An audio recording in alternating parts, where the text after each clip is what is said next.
નમસ્કાર વિદ્યાર્થી મિત્રો, ફરી એકવાર તમારું સ્વાગત છે અમારી આ યુટ્યુબ ચેનલમાં. તો મિત્રો, આજે આપણે વિડીયોમાં શું જોવાના છે? તો મિત્રો, આજે આપણે વિડીયોમાં પ્રશ્નપત્ર છે કેનું જોવાના છે? સામાજિક વિજ્ઞાનનું પ્રશ્નપત્ર જોવાના છે, એટલે કે ક્વેશ્ચન પેપર જોવાના છે. તેમાં આપણે શું જોશું?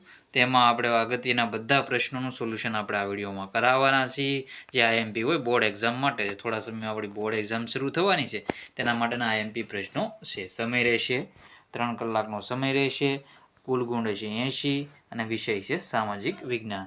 તો સાહિત્ય આપણે હવે સોલ્યુશન સ્ટાર્ટ કરી દઈએ. તો વિભાગ એ છે, પહેલાં તો માહિતી વાંચી લેજો.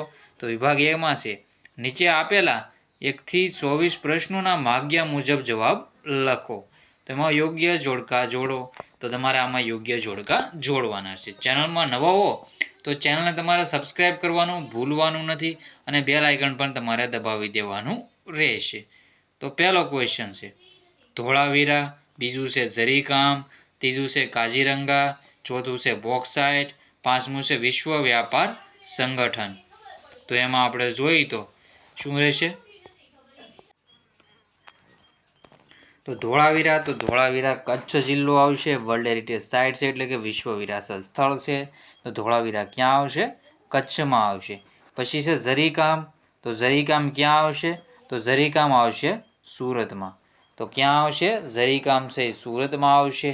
પછી કાજીરંગા જે નેશનલ પાર્ક છે, તો એ ક્યાં આવશે? તો એમાં આપણો જવાબ રહેશે એ અસમમાં આવશે. ક્યાં આવશે? અસમમાં આવશે. બોક્સાઇટ, તો બોક્સાઇટમાંથી આપણે એલ્યુમિનિયમ મેળવવામાં આવે છે, તો એલ્યુમિનિયમ આવશે. ને વિશ્વ વ્યાપાર સંગઠન, તેમાં આપણો જવાબ આવશે જીનીવા. તો આવી રીતે તમારે સાહિત્યના જોડકા જોડી લેવાના રહેશે. ન્યુયોર્કમાં છે, આપણે જોઈએ ન્યુયોર્કમાં છે યુએન એટલે કે રાષ્ટ્રીય સંઘ છે, એનું આપણે જોઈએ તો વડું મથક આવેલું છે. જીનીવામાં વિશ્વ વ્યાપાર સંગઠન એટલે કે વર્લ્ડ ટ્રેડ ઓર્ગેનાઇઝેશન 1 જાન્યુઆરી 1995માં સ્થાપના થઈ. તો સાહિત્ય તમારાના જવાબ ઠીક કરી લેવા. પછી આગળનો ક્વેશ્ચન છે, નીચેના વિધાનો ખરા છે ખોટા તે જણાવો. તો 6 નંબરનું છે, સારનાથના સ્તંભમાં હાથી, ઘોડો, વાઘ, બળદની શિલ્પાકૃતિઓ છે. ઋગ્વેદ ભારતનો સૌપ્રથમ ઐતિહાસિક ગ્રંથ છે. મોટરસાયકલ સવાર અને તેની પાછળ બેઠેલ વ્યક્તિને હેલ્મેટ ફરજિયાત પહેરવું જોઈએ. કઈ સાચું છે? માનવ વિકાસાંક વર્ષ 2015માં નેપાળ પ્રથમ ક્રમે, તો એ ખોટું રહેશે. પછી છે નીચેના આપેલ બાકીના તમારા જાતે કરવાના રહેશે, એટલે પ્રેક્ટિસ સારી એવી થઈ જાય. નીચે આપેલ ખાલી જગ્યાઓ છે, યોગ્ય વિકલ્પ પસંદ કરીને તમારે પૂરવાની રહેશે. તો 11મા નંબરનું છે, હેમચંદ્રાચાર્ય ગ્રંથાલય ગુજરાતના ખાલી જગ્યા શહેરમાં આવેલું છે. તો હેમચંદ્રાચાર્ય ગ્રંથાલય ગુજરાતના ક્યાં આવેલું છે? વડનગર પાટણમાં આવેલું છે. તો જવાબ આવશે પાટણ. પછી 12મા નંબરનું છે, મહાનદી પર આવેલું હીરાકુંડ યોજના ખાલી જગ્યા રાજ્યની મહત્વની યોજના છે. તો એમાં આપણો જવાબ રહેશે ઓરિસ્સા રાજ્યની મહત્વની યોજના છે. પછી છે 13મા નંબરનું, પૃથ્વી ખાલી જગ્યા ટકા ભાગમાં પાણી છે. પૃથ્વીના ખાલી જગ્યા ટકા ભાગમાં પાણી છે. તો 71% ભાગમાં પાણી છે. કેટલા ટકા? 71% ભાગમાં પાણી રહેલું છે. પછી છે 14મા નંબરનું, ખાલી જગ્યા રાજ્ય ભારતમાં સૌથી ઓછું સિંચાઈ ક્ષેત્ર ધરાવે છે. તો એમાં આપણો જવાબ છે કયું રાજ્ય આવશે? મિઝોરમ રાજ્ય આવશે.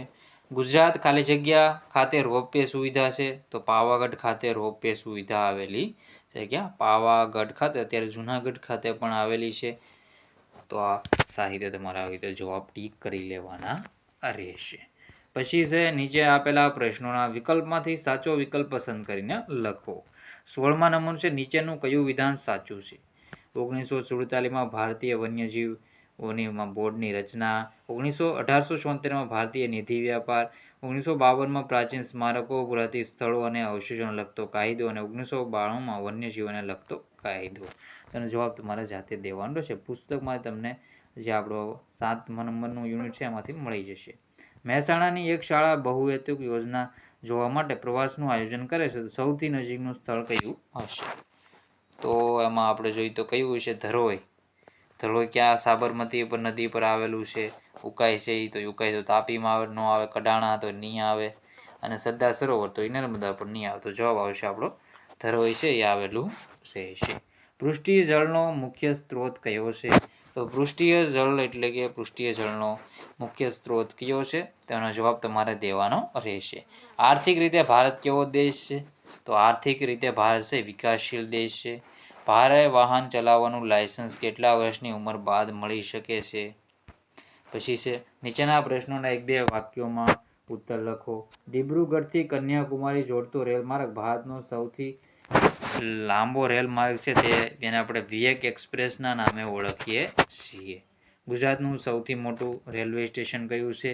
તો ગુજરાતનું સૌથી મોટું રેલવે સ્ટેશન છે કાલુપુર રેલવે સ્ટેશન. કયું? Kalupur railway station. ભારતે કયા આર્થિક પદ્ધતિ અપનાવી છે? તો ભારતે આપણે જોઈએ તો કયા આર્થિક પદ્ધતિ અપનાવી છે? તમારે જવાબ દેવાનો રહેશે. ઉત્પાદનનું સજીવ સાધન કયું છે? પછી છે વિભાગ બી છે. નીચે આપેલા કુલ 13 પ્રશ્નોમાંથી 9 પ્રશ્નો આશરે 15 થી 35 શબ્દોમાં જવાબ આપો. 25મા નંબર છે નેગ્રીટો હબસી પ્રજા વિશે ટૂંકમાં માહિતી આપો. પ્રકૃતિએ આપની કઈ 4 મુખ્ય આવશ્યકતાઓને સુંદર વ્યવસ્થા કરી છે? હસ્તકલામાં અગ્રીમ સ્થાન ધરાવતી કલા વિશે ટૂંકમાં માહિતી આપો. બેવડિક્ત એટલે શું સમજાવો? તો પટોળા વિશેની વાત છે. મોઢેરાના સૂર્ય મંદિર વિશે માહિતી આપો. તો મોઢેરાનું સૂર્ય મંદિર છે સોલંકી કાલીન યુગમાં બંધાવવામાં આવ્યું હતું. ભીમદેવ સોલંકી દ્વારા તેનું બાંધકામ કરવામાં આવેલું છે. તે મોઢેરામાં આપણે જે ઉત્તરાજ મહોત્સવનું આયોજન કરવામાં આવે છે. મોઢેરા છે એમાં આપણે જોઈએ તો મોઢેરા કઈ શૈલીમાં? નાગર શૈલીમાં બનેલું છે. અને નકશીકામ છે ઈરાની શૈલીમાં થયેલું છે. અને બહાર આપણે જોઈએ તો સૂર્યની પ્રતિમા છે અને એની એક મણી છે એની પર સીધો પ્રકાશ છે આપણે જોઈએ તો પસાર થઈને એની પર પડે છે ને જે આ મંદિર છે એ ઝળહળી ઉઠતું હોય છે. બધી માહિતી તમારે પુસ્તકમાંથી બેઠી મળી જશે. પ્રવાસન સ્થળોની સ્વચ્છતા અને જતન માટેના તમારા મંતવ્યો જણાવો. નિર્વનીકરણના અસરો જણાવો. પારિભાષિક શબ્દોનો અર્થ આપો. ખનિજ અને બોક્સાઇટ.